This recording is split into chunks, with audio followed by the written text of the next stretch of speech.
Assalamu alaikum, I'm Aisha and you're watching Samaa News. Here are today's headlines. At least 11 security personnel embrace martyrdom after terrorists targeted a joint forces checkpost in Bajaur.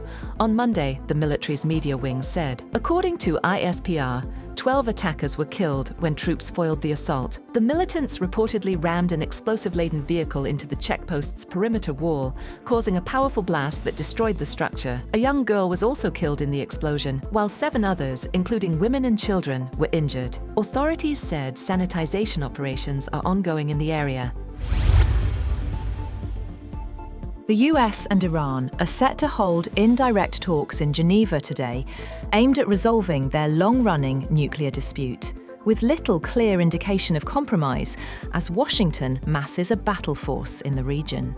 A source briefed on the matter told Reuters that US envoys Steve Witkoff and Jared Kushner will take part in the negotiations, which are being mediated by Oman, alongside Iranian Foreign Minister Abbas Araqchi.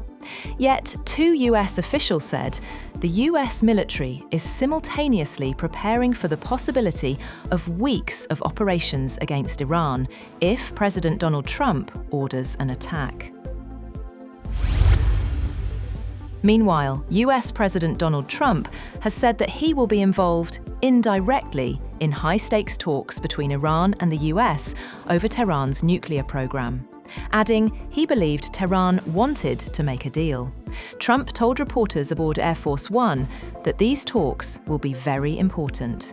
Asked about the prospects for a deal, Trump said Iran has long sought a tough posture in negotiations, but learned the consequences of that approach last summer when the US bombed Iranian nuclear sites.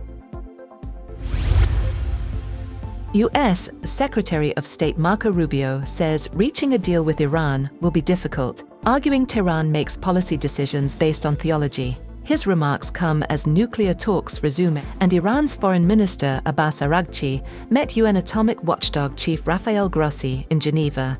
However, Rubio hoped a deal could be reached, saying that President Trump had always preferred peaceful outcomes and negotiated outcomes to things.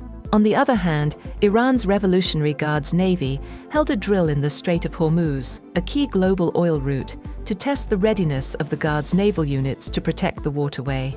State media showed the exercise overseen by General Mohammad Pakpour as Gulf states push for diplomacy to ease tensions.